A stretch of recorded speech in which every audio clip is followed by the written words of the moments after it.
I used to fancy myself as a minimalist for many years, but that just meant that I was always trying to cheat myself and play small. I wasn't actually trying to get better results. I was just trying to, race to the bottom kind of thing. In many ways, fundamentally, minimalism is the exact same thing as greed. It's just a race into a direction without an actual goal. When we have a purpose of a fundamental approach and we're trying to get the most from the least and we have that balance, then we get the best benefit for what we're putting into it.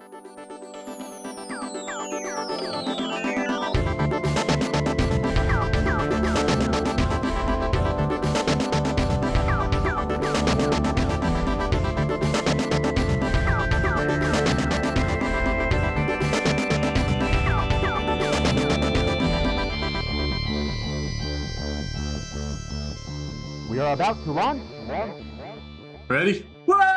Truth Not Trends. What's going on, everybody? Truth Not Trends. Truth Not Trends. Jesse Schmidt and Liam Bauer in the house at TNT HQ. We are back with another better than ever episode about how to train safely and efficiently. That's right. That's what we're all about here at TNT. Yes, sir. My name is Jesse Schmidt. I've been a strength coach for 2,215 days. That is getting up there, man. And my name is Liam Bauer. I have been a strength coach for 35 years and counting. That's a lot of years. That's a lot of years. That's a lot of meatballs. Today, we are excited to bring you a gentleman by the name of Matt Schifferle from Colorado and the Red Delta Project.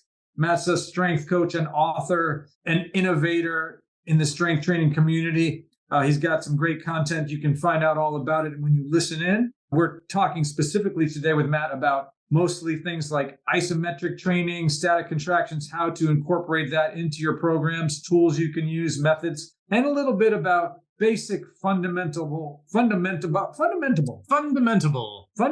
concepts. Fundamentable, my dear Watson. Yes. Fundamental concepts of just fitness in general. Yeah, good stuff. He is country strong. Man, he grew up out there in Vermont. He didn't have any strength training equipment. He took a winding path toward building strength and building a massive social media following. We had a great conversation with him, and you're going to gain some valuable tools for your tool belt here by listening to this episode. The other thing is, while you're applying the fundamentals you learn during this podcast interview, you're also going to want to go check out TNTstrength.com to check out our brand new line of TNT branded supplements. That's right. We have just brought to you 5 supplements that we are happy and excited to bring you. These are things that we all take ourselves every day here at TNT. Whey protein powder, creatine monohydrate, probiotics, some fish oil. Yum, and yum, of yum. course, vitamin K2, D3. Everybody needs a little D3 for those bones and keeping your body healthy and strong. Get your immunities in order. Get those immunities. People, at TNT, we recommend a high protein whole food diet. So if you can't get all your nutrients from whole foods, then we recommend it. But if you notice there's some gaps or you want to just make sure you're getting everything your body needs, check out TNTstrength.com. Check out these supplements. They're delicious. They're nutritious. They're wonderful. They're cool looking. They got great names. They're everything. After you visit our website, come back to this podcast. Stay tuned for this fantastic interview with Matt Schifferle. Boom.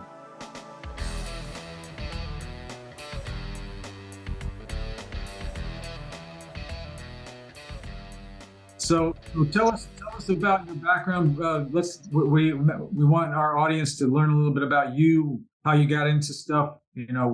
However far back you want to go. In the beginning there was darkness. Okay, yes, in the beginning, and so on. But so I grew up in a weird time and place where I had a burning desire to be able to strengthen and condition my body, but I didn't have access to almost anything fitness related. I started off in the mid to early 90s in a little corner of the United States called Vermont. And back then, we had more sheep and cows than people.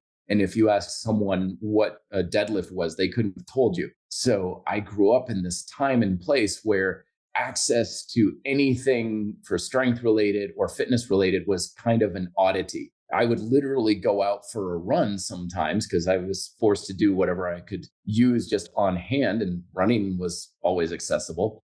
And my neighbors would like stop me in the road and be like, "Why are you running? Are you running from something? Do you need a ride somewhere?" Like they couldn't understand that I would just exercise for the sake of conditioning and recreation. So because I grew up in that type of environment, I always had this desire to get in shape, but I was also aware that resources to do so were few and far between. Even later in life, when I was working at gyms and I was starting to get a little bit more stable in my lifestyle, it was something that I was always aware of. Like, you can't rely on gyms. You can't rely on, really strict dietary habits. You can't rely on high maintenance approaches in order to get in shape, because all it takes is a simple twist in your life of your schedule changes, your access to equipment changes, your ability to get certain foods changes, something changes, and suddenly your ability to get in shape is compromised. So effectively, if you can't control your environment and your access to the ability to strengthen and condition yourself,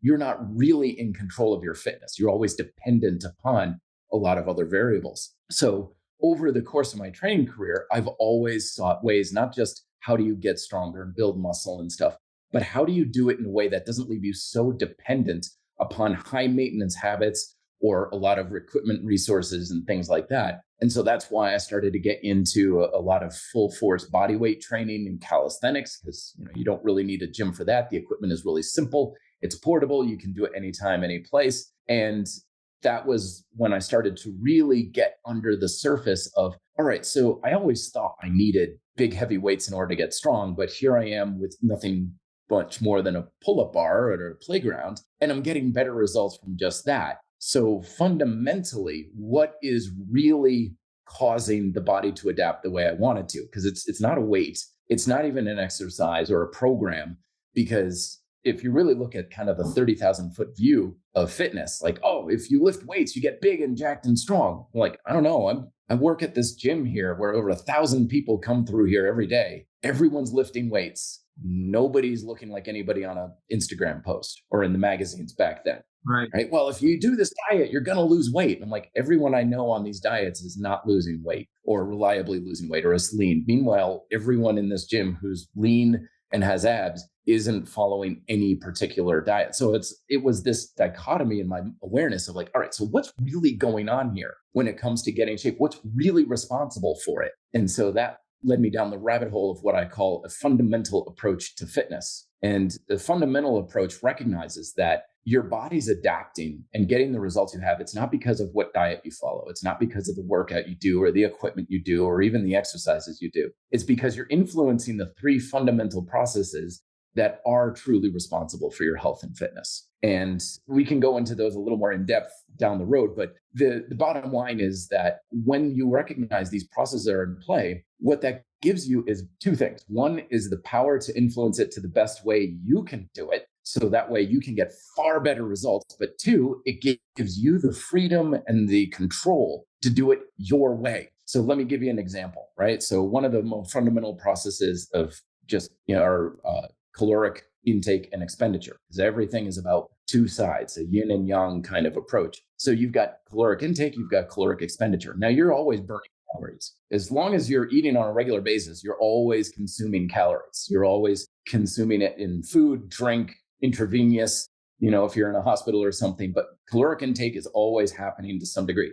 Same thing with caloric expenditure. It's always happening. Same caloric expenditure, burning fat, burning carbs, however you want to phrase it. So one of the things we want to first recognize about these processes is that when we engage in diet and exercise habits, we don't actually make anything happen. Nothing happens when we eat different or when we exercise that isn't already happening anyway, completely on autopilot. All we're doing when we change our diet and exercise habits is we're influencing the speed or the rate of that process or half of the process. So if I change my diet, I'm not making my body burn fat or store fat, burn calories or store calories at all, because that's always happening anyway, 100% on autopilot. It's like going for a run and thinking, great, now I can make myself breathe. It's like, no, but you're always breathing. Oh, I think I just dropped somebody.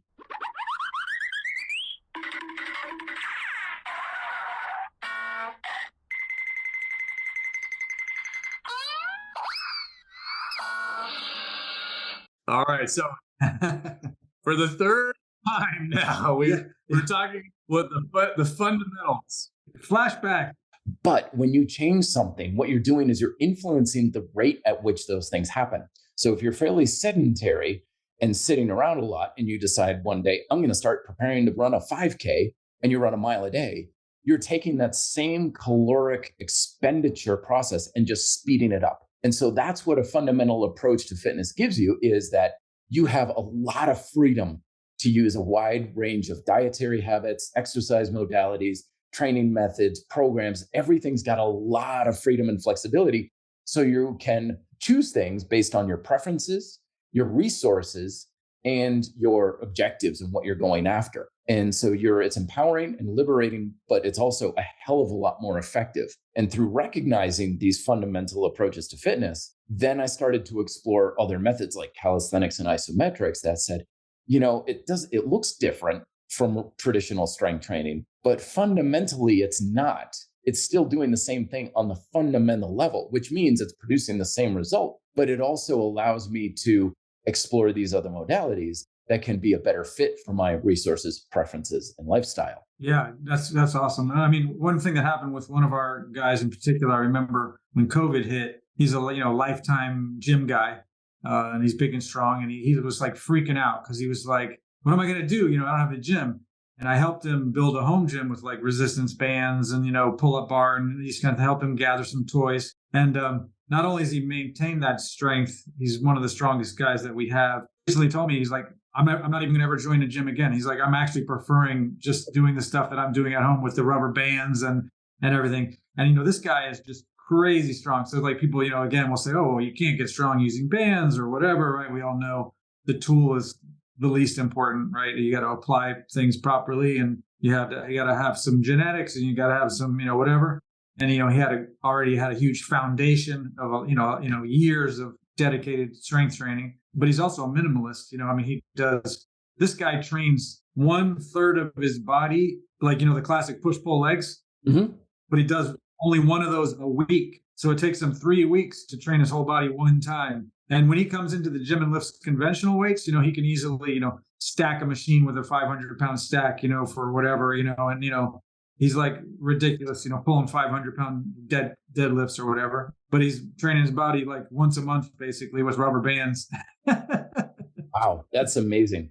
But I love stories like that because it just gives more credibility to a fundamental approach, because most of our fitness culture is based on what I call a methodological approach, which is based on, well, if you want to get in shape or get a particular result, you have to use this exercise or this equipment or this program or this diet. And when you get locked into that, it can certainly work, but now you become dogmatic about your approaches, and you're forcing yourself to conform your mind, body, and lifestyle to whatever method you've been told is the best. And you've lost your freedom. You've lost your power of choice. You've lost your ability to adapt to your circumstances. So not only does that compromise your quality of life, and you're forcing yourself to do things that may not be in alignment for your circumstances, but you're also greatly compromising your actual results, because you're not able to influence those fundamental processes to nearly the same degree as you would if you had the freedom to do things that's best for you in the circumstances. Yeah, I absolutely agree with that. We've had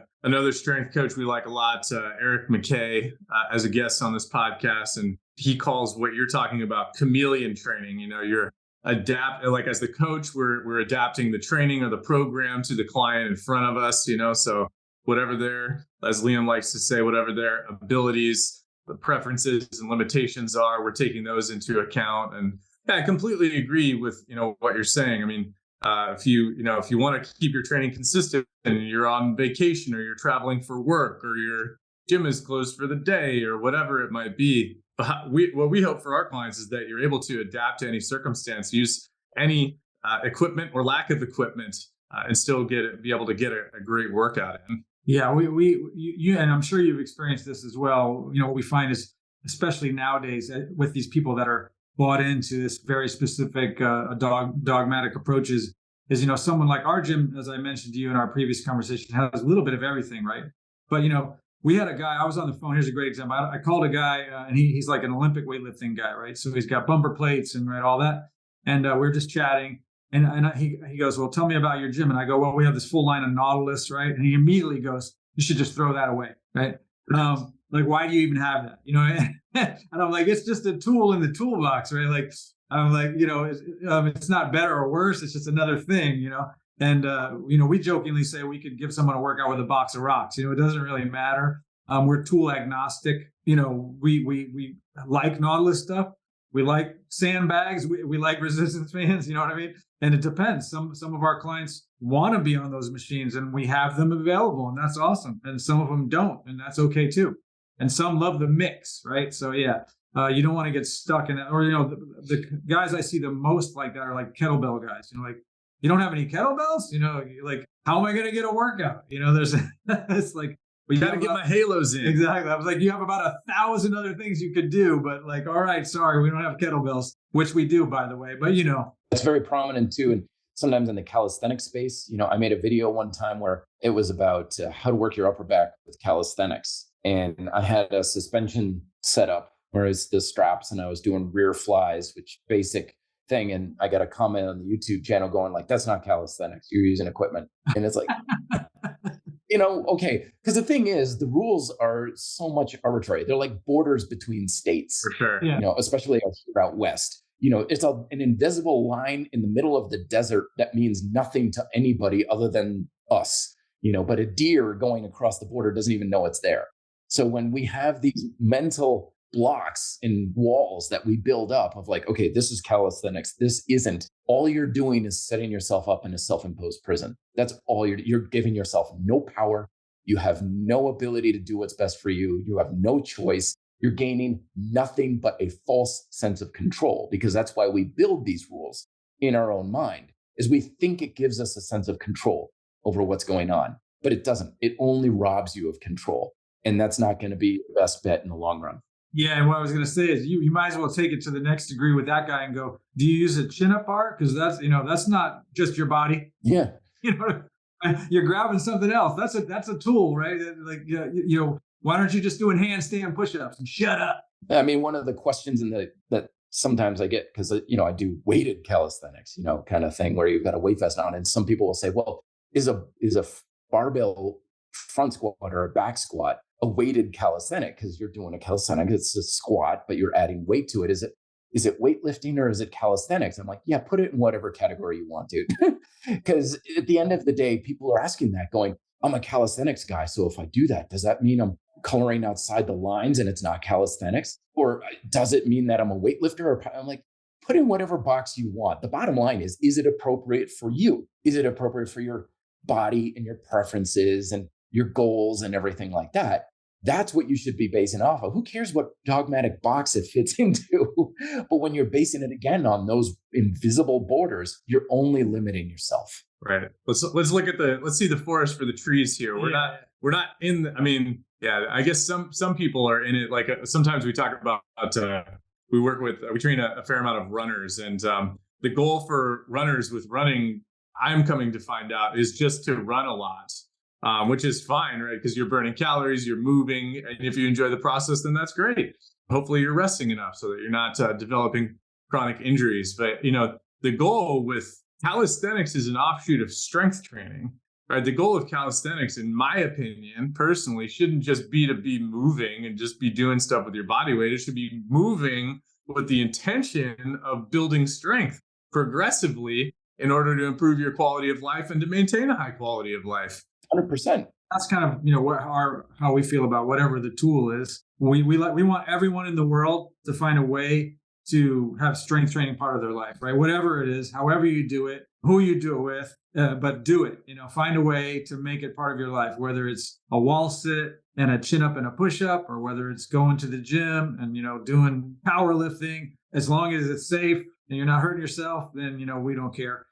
Find a way that you like. You know, if you like CrossFit and you're not going to kill yourself, go do it. But whatever. So I'm curious, along your journey, when did you discover like the idea of isometrics? Were you reading books about it? Did you know what did you just have your own epiphany? And even before we get into that, can we, for our audience, just in case, we know you've listened to all of our episodes and you love us and you basically become a huge strength training nerd from listening to us. But just in case people don't know what isometrics are, what are isometrics? Let's talk about that first. Technically, an isometric is anything you're doing where your muscle length is not changing. So if, I carry this and I just hold this up here like that, this is an isometric. Okay. So when we are lifting or moving, muscles of course are contracting by shortening, pulling the origin and the insertion points closer together through a concentric contraction. And then when they're lengthening apart and you're letting gravity kind of pull the weight down, that's an eccentric part of contraction. So isometric simply means that you're just not changing the length of the muscle. But fundamentally, you're still creating muscle tension. You're still applying force to the body. You're still doing everything exactly the same. It's just not moving. That's really the only single difference. And there's many, many different types of isometrics out there. There's what is commonly known as a yielding isometric. So if you've ever done like a plank where you have a set level of resistance against gravity and you are holding the position, what you're doing is you're creating enough tension in the muscle to hold the position. If you created more tension in the muscle, you would lift up and create a concentric contraction. If you had less tension in the muscle, you had the eccentric and you would like lower yourself down. So that's a yielding isometric. An overcoming isometric is when you are combining, you're basically pressing force against something that's just not going to move. So if you think of pushing against a wall or driving your arms against a door frame or something like that, that's a unique type of isometric because it's working on Newton's, I think it's the second law of motion. Every action has an equal and opposite reaction. So the more we press into it, the more it fights you back. So in more practical terms, it's kind of like a weight that always gets heavier the more you work against it. But at the same time, it's always going to accommodate your current level of strength. And what I use for isometrics is technically a little bit more of the overcoming style, but it's got a little bit of an element to the yielding style to it. So sometimes I call this a hybrid isometric approach. So there's pros and cons to both, and you get all the benefits and none of the downsides with that. So this type of isometric that you typically see me doing on my YouTube videos and things like that is when I'm applying force against something I can't move. It's not a finite amount of resistance. It's something that the more I apply force against my hands or my legs, the more tension I can create. So theoretically, you're working with basically a weight machine with an unlimited amount of weight on it. And it's always going to accommodate your level of strength exactly where you are. It's never going to be too little or too much. It's always exactly what you can bring to the table. And that's what we're talking about with most of my isometric styles of training. Yeah, that was awesome. Great way to describe it. So now, how did you discover it along your journey? You were running and everybody thought you were crazy and you were trying to find things to play with. You're out there in the country, you're tipping over cows. Yeah, did you read books? Did you come up with it on your own and then find out, hey, this is the thing? Or, what brought you to that stuff? Well, I've got a little bit of experience with it because I've been studying martial arts since I was 10, and isometrics and martial arts have always kind of gone hand in hand. But it was actually a somewhat recent thing because when I got into calisthenics, it was because I got introduced to a book that came out about 15 years ago called Convict Conditioning, written by a gentleman by the name of Paul Wade. Sure. Yeah, that's a great book. Yeah, very good book. It basically set my whole training career and my life on a completely different trajectory. It's one of those pivot points where my whole life would have been different if I never read that book. So I've always kind of applied those principles and things like that. And I even was able to get in touch with the author through email of Paul Wade. And over the course of my training career of using it, like the arrogant SOB I am, I would often read principles that Paul Wade was talking about, like, I don't agree with that. I'm going to do this my way. I don't agree with that. I don't think he's right on this one. And every single time I've regretted it because with my own training and experience, I'm like, oh, damn, I was better off doing it the way Paul said. What's an example of that, Matt? That's a really interesting dynamic. What was one of those things that you sort of changed your mind on? Well, for one thing, he was very big on keeping a workout log. And I was like, I don't need to track anything. And now I even have my own workout log that I produce out there. He was very big on bridging and bridge work. And the first couple of years of my calisthenics training, I didn't do hardly any bridge work. I'm like, I don't need that kind of thing. Yeah, it seems more like a stretch. And now I'm like, oh my gosh, I should have been bridging all that time. And what is bridge work? Bridge work it's your posterior chain work for calisthenics. where, like the wheel pose in yoga, back bridges, wrestler bridges, you basically lay on the floor and extend your body upwards. So time after time after time, every time I doubted Coach Paul Wade, I was wrong. He was right every single time. So Dragon Door came out with an announcement that they were producing this thing called the ISO chain several years ago. And they were like, okay, early backers, get in on it and everything. And I actually was at a point where in my life where I was like, boy, I just want to invest in it just to support them and what they're doing. Because I've long believed in what John Duquesne, the CEO of Dragon Door, is doing. And of course, Paul Wade was heading the project. And I even wrote Coach Wade and I was like, I want to back you guys, but I really don't know about this, dude. Like, this does not seem legitimate. I'm not sure about this. And he basically wrote back saying, Matt, don't worry. Well, one, bodyweight training is not going anywhere. That's still what we're focusing on. But two, trust me on this. You're going to want to do this. And so I thought to myself, I've always doubted him. I've always been wrong. So I'm just going to blindly jump with this one, just trust him on blind faith and hope I land on my feet. And so I invested in the ISO chain when it was first coming out. And I was like, I don't know. I need something more to go off of. I can't just hope for this. So what I did was I took a bed sheet and I attached a couple handles to it. And I made my own little isometric device to just play with in the meantime. And I just started messing around with it. No programming, no idea what I was doing at all. It's just, I'm going to mess with it and see what happens. And within 48 hours, I got stronger results from that bed sheet than I had in most of my calisthenics training in the previous 4 years. And so that literally lit me up like, okay, there is definitely something here. There is really something here. And down the rabbit hole I went. And I've noticed, like, in some of your and again, people, we'll need to make sure we give shout outs to the Red Delta Project and, all that good stuff. But I've noticed some of your YouTube content, you have these little straps with handles. Is that just stuff you've built yourself? They're kind of little straps that you can do like a chest press, for example, where it's wrapped around your torso and you're, again, trying to do this overcoming isometric sight, but it's not like a measurable one. It's just something you would just work against. So did you build that on your own, kind of like a better version of the bed sheet? So I was using the bed sheet, and of course the bed sheet was just falling apart. It wasn't able to handle what I was doing for very long. And some folks who noticed what I was doing were saying, okay, there's this company out there called WorldFit that you need to check out because they have this thing called an ISO trainer, which is basically the same type of device I was using, but it's much more durable, much better design, much more portable. And it's basically a strap with a couple of adjustable handles on it. And that's why a lot of times when people are looking to get into isometrics, I tell them, you can kind of replicate a lot of this with like a TRX, some gymnastic string straps, a yoga strap. Use what you already have or get something cheap. Just get started with it and you'll start to experience the benefits right away. And so that's why I usually tell people, invest in one of those ISO trainers right off the bat, because I think they're like just $40 or something. And that's going to give you an idea of what isometrics can do for you.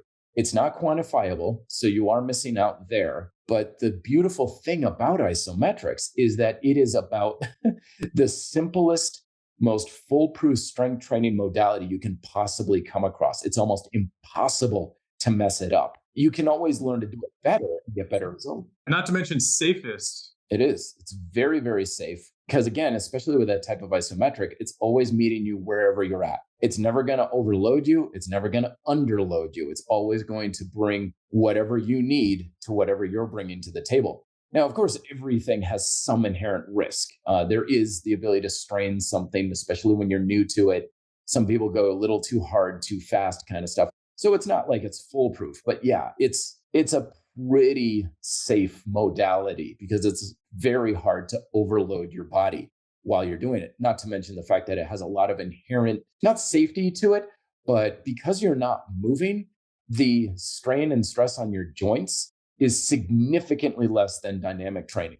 So a lot of people love isometrics if they have issues with joint problems, as I long have myself. And so a lot of times, the folks I hear from in the isometrics community will be folks who have a lot of miles under their belt, who say, well, I've been doing powerlifting and heavy weight training most of my life, but now my knees and my back and my shoulders and whatnot, they can't handle the heavier loads and stuff. And they get into isometrics because it's so much easier on the joints, but at the same time, it's still incredibly taxing and challenging on their muscles. So they love it because it's a way to spare the joints, but still really challenge the muscles as hard as they can possibly challenge them. And so there's lots of benefits of, to the isometrics in that front. But when you're getting started, something like just a simple strap system can work, and then you can level up because there's a lot of companies out there that make isometric equipment. It's a lot bigger of an industry and a lot bigger community than I think a lot of people realize. Yeah. In my own personal home gym, I'm an equipment junkie. I love exercise equipment. And I would say about 50% of all of my equipment is isometric equipment in nature. It's not even the body weight stuff. It's just because there's a lot of it out there. Yeah, yeah. How many pieces would you say that in your collection have the ability to give you that quantifiable feedback? So the quantifiable feedback is a much harder thing to do with isometrics. It's really easy to do without it, which is why I usually tell people just start there, just do it, you'll get results, Sure. kind of thing. But when it comes to getting better results and long-term results with isometrics, the quantifiable aspect is a real benefit to it. And so there's really not a whole lot out there that you can use. I've got a couple of Bullworker bows. I got the steel bow and the classic bow, which are basically a spring compression cables that you can pull, and that has a little bit of a slider on it. So when you compress the spring, it gives you a quantification of how much you're compressing the spring. But the basic ones that I have with quantification are, of course, the Dragon Door Iso Max and the Iso Chain handles. And these are the granddaddy of the Uber quantification metrics for quantifying your isometrics. And again, the Iso Chain came out several years ago. The Iso Max is the new version of the Iso Chain, which is upgraded in several ways. And that's basically, if you want to get into isometrics and have that quantifiable metric, those are basically these numero uno leader supreme ways to go about it. Yeah. So as I mentioned, we had in our previous podcast, we had talked to Pete Sisko, who did the static contraction stuff, way back, him and John Little. I remember I had their original book, with the study they did probably, in the 90s. And then, I've stayed connected with those guys for many years. But as we had mentioned, we had the Vive, which is on the really high end, right? It's like a $20,000 piece of equipment. It's awesome. It does all these things. It's measurable. It's got the heads up display. It's got, feedback, all kinds of great things. But again, it's got a huge price point. And then you got the one rep gym, which is somewhere in the middle, but still like it's a machine that can do a lot of things. I actually purchased a one rep gym at some point years ago and really enjoyed it. And it has, a force gauge, and it can tolerate up to like 3,000 pounds. And you can do leg presses and deadlifts and all kinds of cool stuff with it. And it's a great piece. But again, cost prohibitive for many. So that's what made me notice the Iso Chain. I've been following Dragon Door since they started and paid attention and, to different things they've done. And, I try to have my finger on the pulse. But I was thinking about that, like, how can I have the best of both worlds, measure it without like emptying my pocketbook, right? And the price point really, for some people, probably it seems high, but compared to everything else out there, it's very inexpensive. It takes up almost no space. I mean, all these things, and it immediately gives you this amazing ability to implement that programming on multiple levels with those different modes that are built in. So I actually dove in and bought the Iso Chain myself about a year ago, having done other versions of, stuff with weighted machines, or what I like I mentioned, the functional isometry. I load a bar and just like lift it 2 inches off the rack and see how long I could hold it, right? And then I could add weight as my times increase or whatever. Still sort of measurable, right? Yeah, the Iso Chain makes it so simple. And now seeing the Iso Max, right? It seems like you and I had that conversation where immediately when I got my hands on the Iso Chain, the first thing I did was like, this thing should have straps on it, right? Instead of a chain. And I figured out how to do that and, made my own strap version, and it worked great. And then when I saw the Iso Max, they had improved the platform. They created a great strap. It's measurable. You can quantify even that because it's got numbers on it, right? Rather than like putting tape on the chain and trying to remember where your position is. So they solved a lot of issues. And it's just it seems like a great tool. And people don't understand the power of this stuff with, I want hypertrophy, or I want strength, or blah, blah, blah. They get lost and they don't understand like motor units are being recruited, right? All the things that are happening, Henneman's size principle, whatever you want to talk about, it's all happening even though zero movement is occurring. And in our community, as I mentioned to you, we have a lot of HIIT practitioners that, one set to failure, a lot of machine based. A lot of those guys listen to our podcast, and they use what they call often timed static contractions in their training, in some version or another of a sort of an isometric. But in my own opinion, a lot of them apply it poorly with, they're like, we're doing a 90-second, time static contraction or things like that. And it seems to me you can get all you need with these much more brief, much more intense, like 5 or 6 seconds really, is all you need. And anyone who does it once or twice will realize nobody can max their strength for 90 seconds. You know what I mean? It's just plummeting, right? The ability of maintaining those contractions. Yeah, not even 10 seconds. Yeah, you totally know what I'm talking about. Absolutely. The ISO chain and the ISO max are basically your best value when it comes to the isometric equipment. You can definitely go cheaper with like the ISO trainer and even just using a yoga strap and stuff like that, but it's not as much value in it. You're not going to get nearly as much out of it. You can get a lot out of things like the, thousands of dollars pieces of equipment and stuff. But again, it comes at a much higher cost, not just financially, but it's not as portable. It's not as versatile. So when it comes to, and this is part of the delta of Red Delta project, is I've always looked at things of, okay, what's the most with the least? It's not good enough to be minimal. I used to fancy myself as a minimalist for many years, but that just meant that I was always trying to cheat myself and play small. I wasn't actually trying to get better results. I was just trying to, race to the bottom kind of thing. And so in many ways, fundamentally, minimalism is the exact same thing as greed. It's just a race into a direction without an actual goal. But when we have a purpose of a fundamental approach, and we're trying to get the most from the least, and we have that balance, then we get the best benefit for what we're putting into it. And the ISO chain, the ISO max are just the best out there for doing that, because you can get so many different exercises, the programming, the quantification, it's all there. But yeah, it's not that hard on the pocketbook. It's not going to cost you thousands of dollars. And it's not going to be something that's going to take up an entire basement or a corner of your room. It's something that you can easily stash in your corner and replicate almost any barbell exercise with. And the other thing too is isometrics is a modality like anything else when it comes to like kettlebells and weightlifting for barbells or calisthenics and stuff. Everybody's going to use the tool in a different way. So isometrics is one of those things that some people will use it as a warm-up tool to get their muscles fired up and just ramp up their nervous system. Some people use it as a finisher. They use it as an accessory work for their dynamic training and everything. And other people use it as their primary method of strength and conditioning. So it kind of does depend on the degree or the application of the isometric training that you're doing. Because if you're using it as a very light, small part of a supplemental program, then yeah, you can probably just be fine and get everything you need from a World Fit ISO trainer or a yoga strap or something and be like, yeah, that's all I need for my isometrics. That's great. That's good. But when it comes to using isometrics, if you're like, I just really want to get strong, I want to build muscle, I really want to push my muscular system in a serious strength training program, then yeah, stepping up to the ISO max is definitely going to be a worthwhile way to go, because you're just getting so much more from it, from a programming standpoint, from a quantification standpoint, in being able to take a look at what your muscles are actually doing. So there's no guesswork involved with the training, and you can log it, you can program it, and you can make a lot of fast progress with it as well. Sure. And so for people listening, who want to find out more about this, Matt has a ton of great videos on his YouTube channel that go into the applications, how to use the tool itself, all kinds of cool stuff. So the stuff is out there.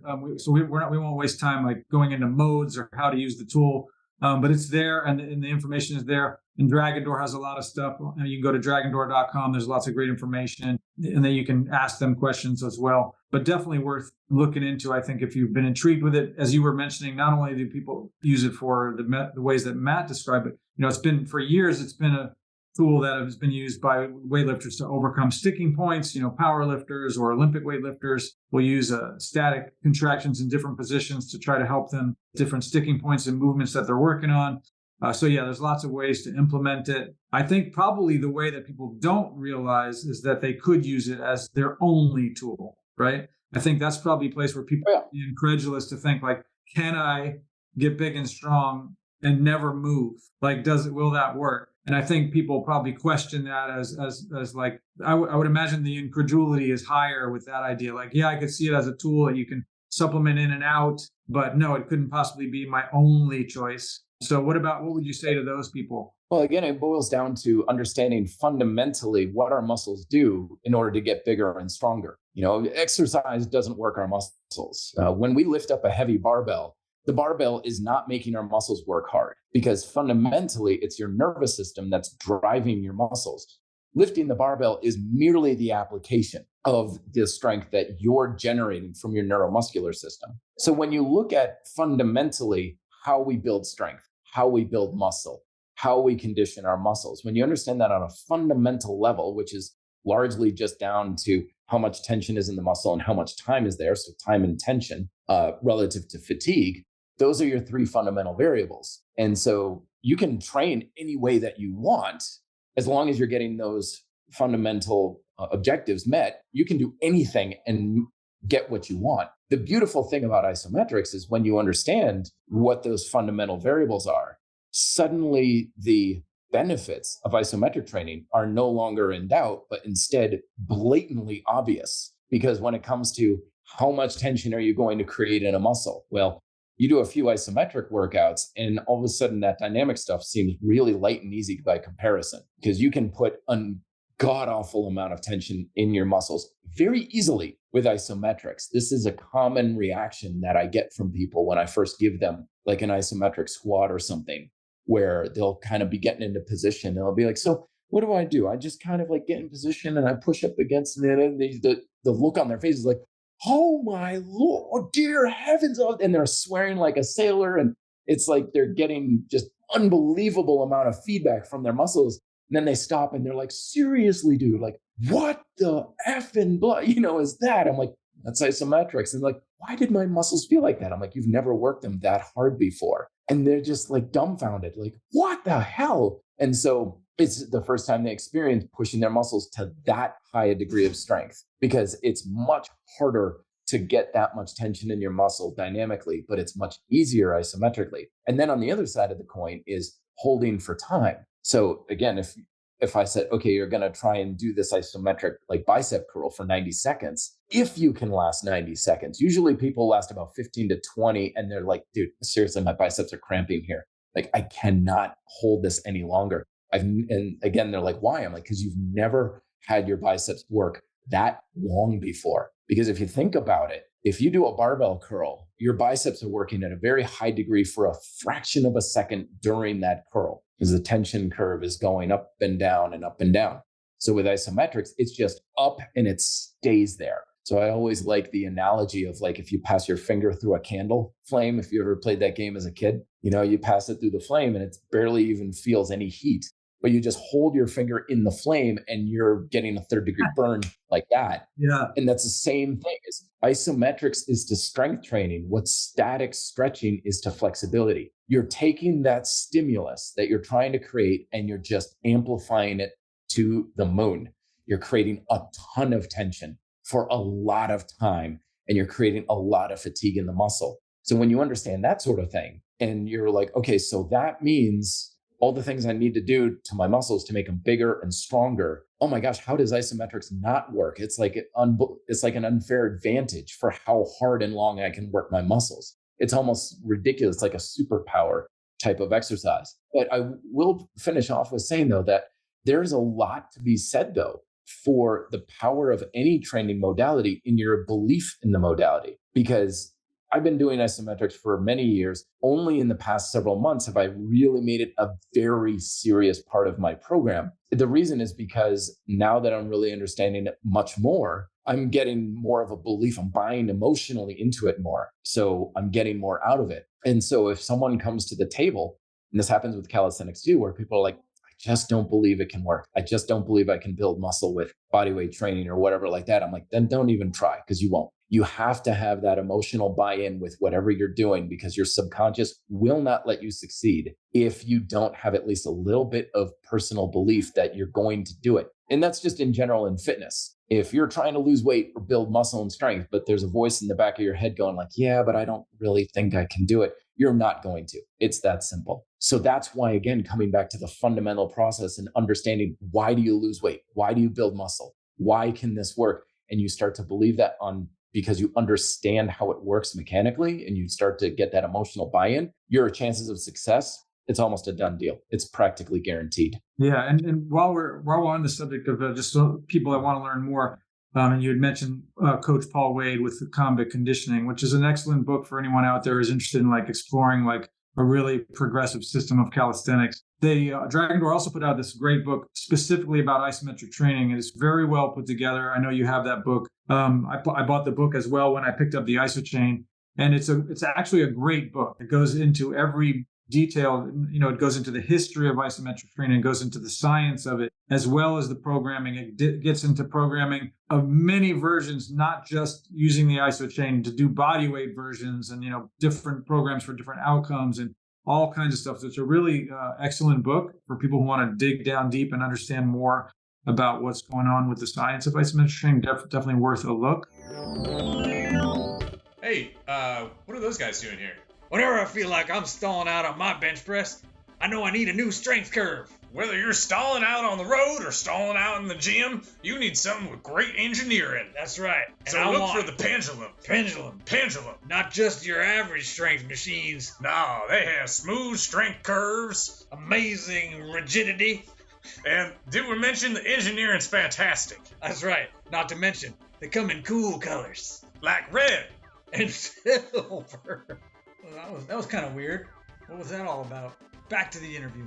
A couple things popped in my mind when you were talking. One was, Mike Menser, whose name you may or may not know, famous bodybuilder from the 80s, talked about that, this idea of your candle flame. He's like, yeah, you can jump in the fire, but you got to jump right back out because it'll heat you up really quick. Yep. So people kind of understanding when they reach that effort, right? It's a different thing. But, back in might have been the late 60s, early 70s, the San Diego Chargers, the football team, where they were one of the first teams in the NFL to do organized strength training. And they were also one of the first teams to use steroids, little tidbits of information. And their strength training at the time consisted of nothing but isometrics. And there's pictures of that setup in that book. And you might have seen it, Matt, where it's just a bunch of bars at different heights, right? It looks like a playground, right? And all they did was push or pull against those stationary bars. And it wasn't measurable at the time. Yeah. But you had guys pushing and pulling as hard as they could against all these bars at different heights, and also taking steroids for the first time.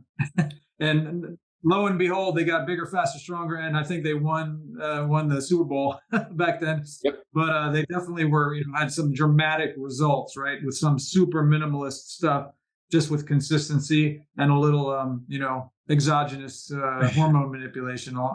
It's funny because I think that a lot of the time calisthenics and isometrics are a really good entry point into strength training for people who haven't done it before, because of some of the things that you've mentioned, Matt. The accessibility, low cost. You often don't need to buy anything or buy minimal equipment. You can just go outside, and parks have pull-up bars and that sort of thing. And so for even thinking at the professional level, for a team that's never done any strength training, rather than go out and buy a full line of Nautilus or power racks or whatever, cable stations. I don't even think they had those in the 60s. Yeah, I mean, it's a soft sell, even for those guys. Yeah, they just had a series of those bars, right there, mounted in the ground at all different heights. You made some really great points there, Matt. So one thing I'd like to kind of circle back on is that a lot of people don't realize that we are actually 30 to 40% stronger isometrically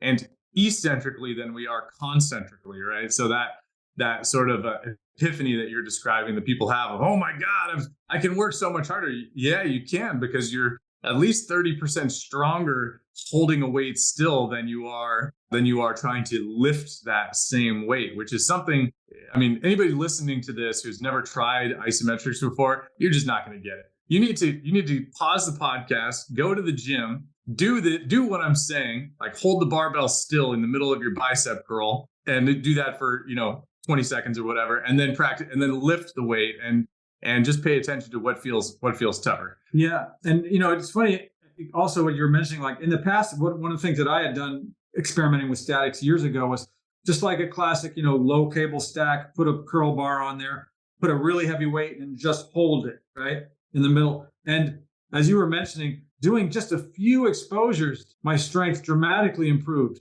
Just doing a few exposures of this static hold with a heavier weight than I would normally curl for dynamically, right? And I was like, I'm just going to hold it for, 10 seconds in the middle or whatever, right? And, literally just 2 or 3 times doing that, and I'm already noticeably seeing differences. And it's dramatic. It's also, this is a very simple observation, but isometrics can be really fun, just for the plain reason that you can lift really heavy weights, and lifting heavy weights for certain people is really fun. Absolutely. And that's one of the things that usually happens with the isometric training is people will find that the carryover and the dynamic versatility to your movement exercises is amazing. The weird thing about isometrics that I found from an enjoyment standpoint is if I do a week or two of mostly isometric training, and then I'm like, oh my, what's great about these isometric, man, these push-ups just feel amazing. And these cable flies and everything. It just feels so good. And then after a few weeks of that, I'm like, what's really good about dynamic training is isometric. So it's the old joke of, someone who has a chocolate chip cookie and they think, what's great with chocolate chip cookies is a tall glass of milk. And they have milk and like, what's great with milk is a good chocolate chip cookie. And they just keep going back and forth. And so one of the benefits that I found to incorporating isometrics is if your training is starting to feel stale or kind of dull and you're just not getting that just feels so good, that's such a satisfying workout, you incorporate isometrics into it and your entire dynamic workouts just feel on a whole nother level. They're not just stronger, but the way the muscles are working, the way they engage, the muscle pump, all of that stuff, your control, your stability is on a whole nother level. And that's why a lot of times when I'm telling people about isometric training, I'm not trying to sell them on use isometrics exclusively or as the be all end all of strength training, but it is the ultimate neural hack to leveling up whatever other dynamic training you're doing, whether it's kettlebells, powerlifting, calisthenics, whatever you're doing. Isometrics to any degree will make your dynamic training much, much better and more satisfying. Yeah, adherence is the name of the game, right? That's a great point that you've made a couple times now. We have to have a couple different tools in our tool belt, both in terms of equipment, in terms of protocols we use in our training, whether it's static or dynamic, because we want, as ourselves being the trainees, or if we're coaching clients, both for the benefit of the client and the benefit of our businesses, right? We need people to adhere to this stuff long term. It's not just a flash in the pan. And so we were talking with one of our other coaches the other day about this, that in our business, our goal is to bring in people, is to sort of introduce them to this brief, intense style of training and to get them coming back and doing it just a couple times a week. But we want them to do it a couple times a week indefinitely, right? Because that's the thing about strength training is you can't save it up and then stop doing it and then expect the benefits to stick around. You have to do it with regular frequency, and you need to do it. You should do it. We recommend doing it for your entire life. And that's how we, again, coming back to what is our end game here? Our end game is not to necessarily do a lot of exercise. It's to be maintaining a high quality of life. And that includes on a week-to-week basis, enjoying the workouts you're doing. That's how we keep coming back to it over and over again. So that's a great point.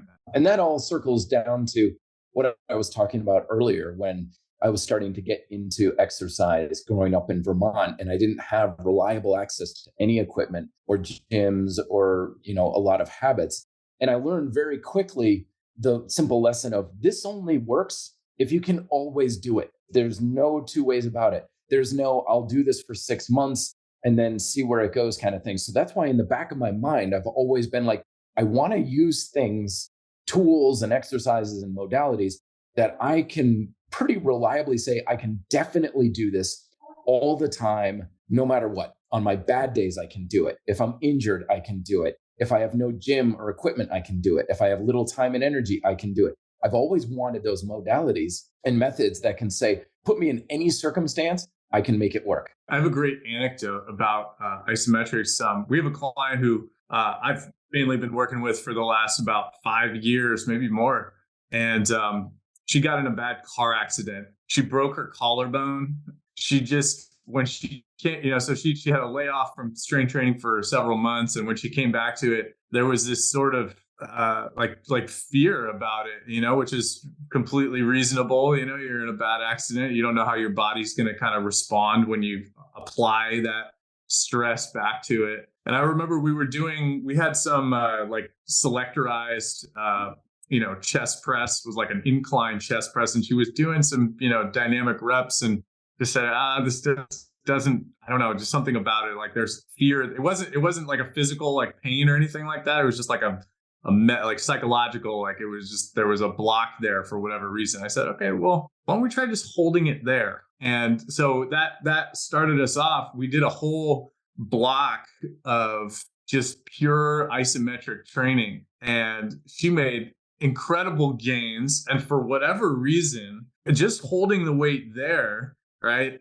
there was the same psychological block was just not there. And so sometimes I think the point I want to hammer home here is sometimes there's a physiological reason why we might apply isometrics in a certain situation. For example, if somebody has arthritic joints, sounds like you've had some joint issues yourself, Matt. So that's a very practical physiological situation where isometrics can be extremely valuable. But they also can be helpful from a positive or negative psychological standpoint, right? So if there's fear there for whatever reason, a certain position just doesn't feel right or it's scary, you try a different position, try a static there. Or the other, I already mentioned sometimes it's a positive psychological thing because you put a big, strong person, in a static hold with 30% more weight than they normally use. They feel that's a great ego boost. So yeah, isometrics are they're a dynamic, ironically, a dynamic tool that you can use. They're both a static and dynamic tool you can use in your tool belt. Yeah, they just open up a lot of doors. That's the thing to look at is when we look at isometrics, I guess the analogy would be that, when the UFC started to come about, and they were talking about fighting championships and everything, everybody was kicking and punching and, kickboxing and things like that. And then these BJJ guys came out and they just started destroying folks with basically, takedowns and wrestling style moves. And almost overnight, everybody was like, okay, you do not have a complete fighting arsenal if you don't know some degree of jujitsu or wrestling or something that you can take to the ground. You have to have that as well. And I feel the same way with isometrics. It's just you do not have a complete approach to strength training if isometrics is not in your arsenal to some degree. I don't care if you even have 2 exercises that you practice once in a while. Isometrics is just one of those things that you are just flat out missing out if you do not have it. Yeah, we've often recommended it when those arguments come up. Any barrier to entry, right? It's not uncommon for us to say, well, look, just do a wall sit and get a chin up and just hang there as long as you can, and then see how long you can hold in the middle of a push-up, right? Just do those 3 things. Someone's like, I don't have any time. You know what I mean? It's like, why don't you just do those 3 things as long as you can? And maybe it's going to take you less than 5 minutes to do that. Take a few days off and try again, right? And lo and behold, you're working out. So it doesn't take a lot. We've those things come up again. Like wall sits are underestimated in the power of the wall. I've used wall sits with guys come in, they can barely move, they do anything. Not only did they get stronger, but they actually added size to their quads and stuff just from doing a wall sit. So people underestimate sometimes the power of something that simple. So yeah, those things, they can be really powerful depending on how you sequence them in and out of the other stuff, right? Many, many ways to utilize it. So Matt, maybe we can transition. Can you tell us about the Red Delta project? Sure. So you kind of got a good view of what the Red Delta project is all about. Is, my tagline is be fit and live free, which is the goal of it is to empower people with the ability to make their own choices in fitness. So that way they can pursue their health and fitness goals without compromising their quality of life. Because I see a lot of times where people are told you have to eat this way, you have to train this way, that are not in alignment with their resources, preferences, and lifestyle.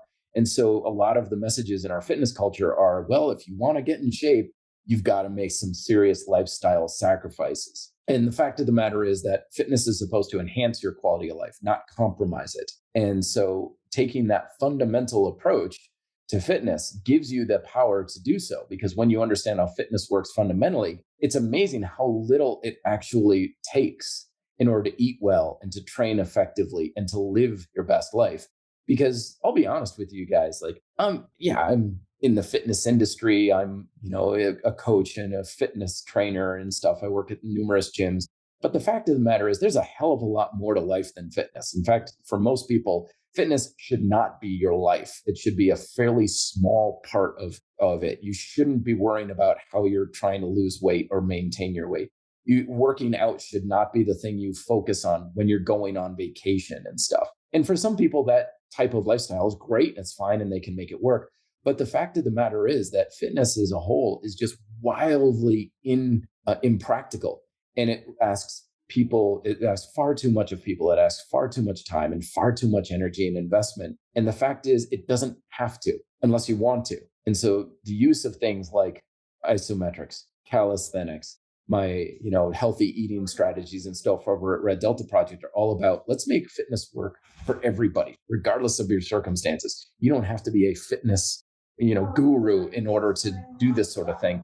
Everybody can influence those fundamental processes that govern our health and fitness. By recognizing those processes and using very efficient strategies, then everybody has the ability to pursue their goals without compromising their quality of life. Yeah, that's awesome. When you and I spoke on the phone last week, I mentioned that book to you, Total Fitness in 30 Minutes a Week. And that's a book I'm actually about to put an article on my blog about it, but it was a book written back in the 70s by a guy who was the head of the UCLA Performance Lab and also developed all the fitness strategies for the NASA program for the astronauts, Apollo astronauts, all those guys. It basically distills all these extremely simple strategies. And, one of the theoretical concepts is that, what are we training for, right? Like people, it's, it's American culture, right? It's like, you gotta what's the world record? Okay. If I'm not beating this world record, right? It's like, what has that got to do with anything, right? That's like literally like a 1 in a billion thing, right? You know what I mean? Just be the best version of yourself. And, what are you training for? And it could be that in order to achieve the level of fitness that you require is this tiny, tiny piece of that 168 hours in your week, right? We basically say that it takes 1 hour a week, right, to get using our methods, right? And that's just what we recommend, right? It's very minimal. Most people can carve, a couple 20 or 30 minute chunks out of that 168 hours in a week. And that's not something that's scary to people versus, these people that think, like you're saying, they have to indoctrinate themselves into this. I go to the gym 7 days a week and I have to do my cardio for 2 hours and I got to stay in zone 2 and, blah, blah, blah. Yeah, when we do our intake with new clients, one of the questions we ask them is, when were you in your best shape? And, people give a lot of details. I was 25 years old and I was swimming and I was running marathons and I was blah, blah, blah. And now they're 57 years old. And they're unhappy with where their body's at and where their strength's at. And we try to unplug them from the matrix in thinking that for some reason they need to get back to swimming every day and running marathons and lifting weights and eating a perfect diet and all this stuff. And really just try to get them we try to just meet them where they are, try to get themselves to meet themselves where they're at, really, because when you were 25, you didn't have kids, you didn't have a mortgage, you didn't have a career, right? You just graduated, you're figuring out your life, you had infinite free time compared to what you have now. I'm talking most people here, most adults. So regardless of what those responsibilities are, you have responsibilities as an adult, and most of us just don't have the time in our days and weeks to devote all the extra time to fitness, nor should we.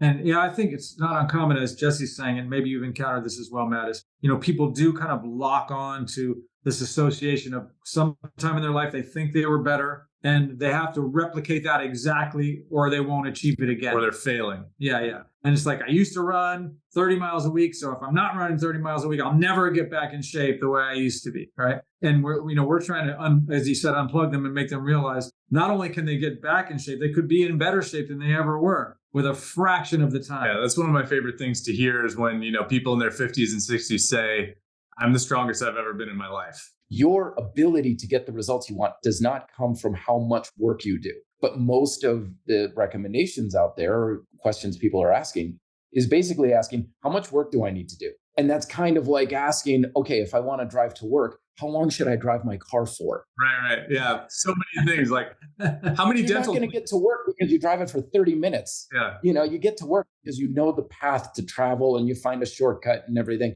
And you get there in a time efficient manner. And if it takes more work, then it might take more work. But you don't get in shape because of how much work you do.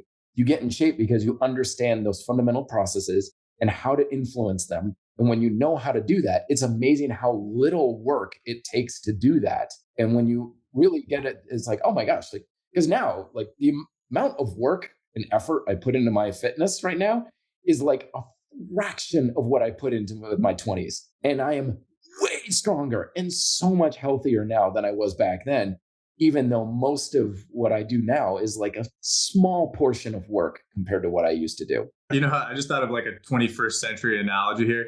Now you'll be driving. Liam doesn't use Google Maps, but you'll be driving and you got your Google Maps app on, right? And every once in a while, a suggestion comes up, and the app is like, we found an alternative route that saves you 20 minutes.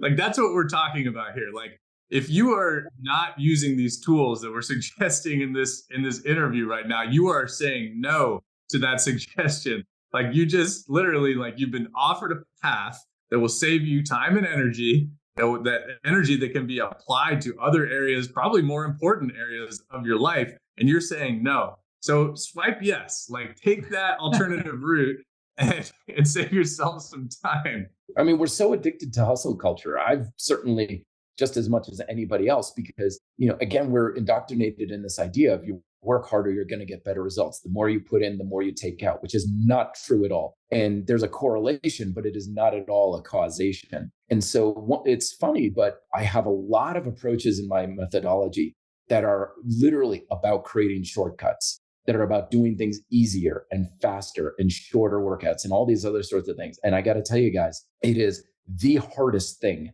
to sell people on because, I know a lot of coaches lament. They're like, everybody wants a shortcut. Everybody wants a magic pill. That's nonsense. Nobody wants that stuff because the moment I start talking about isometrics, calisthenics, very simple eating strategies and stuff, they don't want anything to do with it because it's easier, because it requires so much less effort. And we've been indoctrinated in this idea of, well, if I'm not putting in nearly as much effort, I'm not going to get a good result out of it. And it's a real hard pill to swallow. I certainly took me years to understand it myself. But again, coming down to that fundamental reason, it's like you understand if you do it this way, which takes a fraction of the time, money, and effort, but it's a much bigger influence on that process, you're going to get far greater results. But it's hard to break out of the addiction to that hustle culture of I've got to bust my tail and drive myself into the ground in order to have some sort of result. Yeah, we run into it all the time. I mean, people are always incredulous, because our methodology, using this minimalist, the same thing. We kind of start, we say, let's start with the least amount and only add work if we need to, right? Whereas most people go, how much can I handle till I break, right? Yeah. I just keep piling it on, how much can I do until I just fall off the edge because I can't take it anymore? We start in the opposite end, let's start that's why we recommend most people in the beginning, we're doing one set, right? That one challenging set of each exercise. And everybody thinks that can't possibly work, right? Yeah. But then after they've experienced it a few times, they go, whoa, I wouldn't want to have to do that again. Yeah. Right. And you're like, yeah, now aren't you happy we're not telling you need to do 3 sets of this and 5 sets of that? Because they're like, I don't want to do that again because we make them work hard. And you go, yeah, now you understand why it only takes 20 minutes for this to happen, right? You don't need to sit there and pound on it. One of our recent podcast guests said, you can hammer a nail in with a rock. You can use a hammer. You can use a nail gun, right? One is more efficient, less efficient. But once the nail is in, you can't tell what it was that put it in there. You know what I mean? We want to find whatever's the most efficient method, ideally for that person in the moment, and that's all we care about. The bottom line is, I know there's a lot of stuff out there, especially on social media, that's kind of like this motivation doesn't matter. It doesn't matter how you feel and stuff. That's complete nonsense. Your success will live or die by your motivation. I would rather suffer 2 broken legs than a chronic loss of motivation, because without motivation, you're 100% sunk. So whenever you're coming across these methods of, I just don't like push-ups, I don't want to do this, great, find something else. Because the only way you stand any chance, especially of long-term success, is if you have that motivational drive to continue pursuing these habits. And, of course, it's an ebb and flow kind of thing. It's like energy level. People are like, motivation doesn't last. I'm like, yeah, sure. Sometimes you're more motivated. Sometimes you're less motivated. It's like your energy level. Sometimes I got good energy. Sometimes I'm really dragging my feet if I'm going into a workout. But boy, if you have a chronic loss of motivation, that's like someone saying, I'm always exhausted. And I'm like, okay, time out. Something's wrong. We need to deal with this. I'm not going to say, I don't care how you feel. I don't care if you're tired. You still need to do your workout. That's irresponsible as a coach. It's like, if you're always coming to me and exhausted and tired, we got to address something, because there's no way in hell you're going to be able to push yourself to the level you need to and sustain your habits if you do not have that emotional buy-in. That's a very healthy mindset all around, right? For as a coach who's an advocate for your clients, you always have to have that long view, because if we are on the same page that we want to be building and maintaining healthy habits for life, then one workout that's suboptimal, or we have to skip it, or we do less exercises, or we do less sets, or whatever it is, it's a drop in the bucket, right? We get right back on track in the next one. It's no big deal. And people get caught up in that too. They get fixated on like, oh, well, that's set just, we're doing one set to failure most of the time. And people will go, oh, that wasn't my best of all time. And they feel like a failure. And it's like, well, you made progress on 8 out of 10 today. It's you're doing great. Big picture here. Let's focus on. And that, I think that's one of our big, coming back to, like our being a responsible coach. We have to help our clients see the forest for the trees. And if you're not working with a coach, like, just focus on the big picture. Just try to make progress most of the time. Be consistent with it. If you're showing up at all, you're doing more than most people are. You're doing great. Just keep trucking. And as Matt mentioned very, very early on in the interview, and something that we constantly talk about, write stuff down.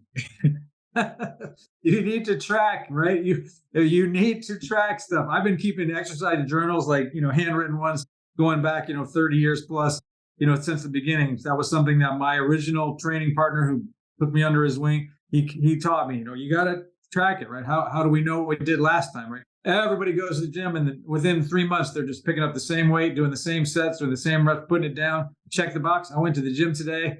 And then they wonder, how come I haven't gotten stronger? How come nothing's changing? Well, you've been picking up those 50s for like the last 3 years, Yeah. Something has to change. Yeah, that's great stuff. I mean, people are often surprised by me, people that are working with me, because when they're having those days that are just clearly off days, I'd rather that they don't work out at all. I'd say, take a rest day. You know what I mean? Like, let's pass. Like, if you can't come here and give your best effort, why are you here at all? They're like, well, I feel terrible and I didn't sleep and blah, blah, blah. And I had a fight with my girlfriend, but I'm going to come in anyway.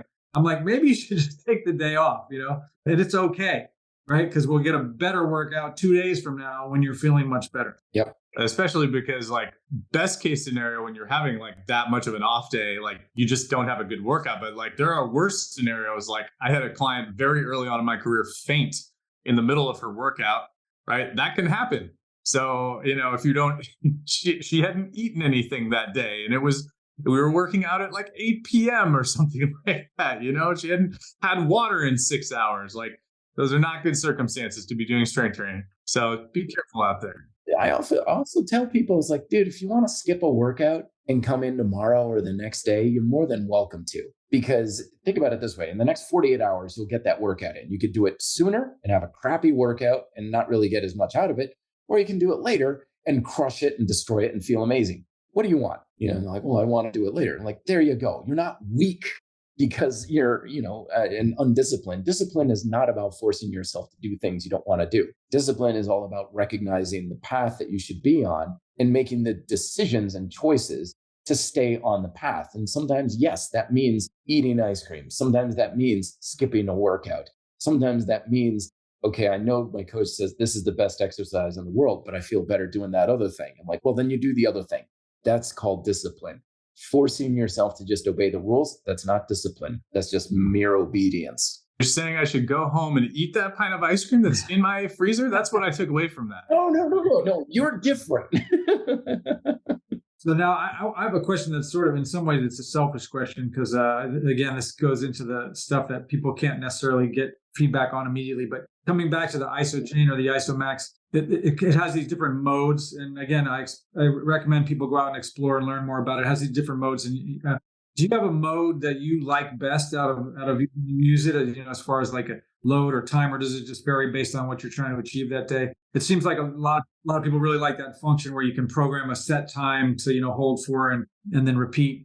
I'm just curious if there's a one way that you end up coming back to more than others playing with that particular tool. The load mode is basically what most people use about 80 to 90% of the time, because the load mode on the ISO max and chain are essentially giving you the fundamental feedback of just like lifting a barbell. It's the same exact thing. So think about it this way. When you have a barbell on the ground, let's say it's loaded up with 135, you grab that barbell. What you need to do is your nervous system is basically observing what's going on and saying, I need to generate enough tension in my muscles in order to lift this weight off the ground. That's how fundamentally how weightlifting works. Is you're getting kinesthetic feedback on whether or not you're generating enough tension in your muscles. So if you lift it up, that's feedback saying you are generating enough tension in your muscles. And you put it down and then you try it again. And if you are lifting it like 6 times and you try for the 8th, but you can't quite lift it for that 8th, you've reached failure, right?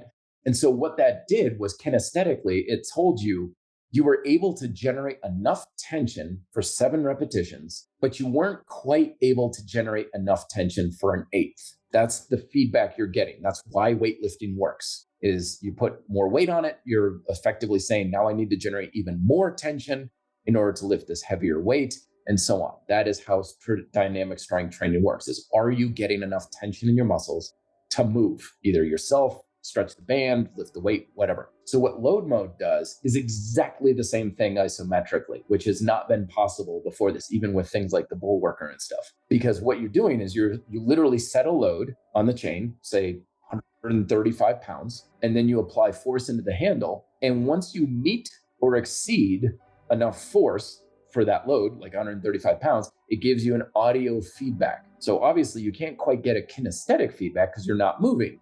So it has audio feedback instead. So when you hear those beeps, that's you essentially knowing, okay, I'm generating enough tension to do that. So fundamentally, you're doing the exact same thing to your muscles. Am I generating enough? And then if you say, okay, not 135, I'm going to set it for 155. So you're now saying, I need to generate more tension to do that. And if you get to the point where you lose the beeps, you've reached failure. That's one of the great things about the ISO chain and ISOMAX is it's the only isometric device out there that you can essentially reach failure with, because it will give you a feedback saying you're not generating enough tension anymore.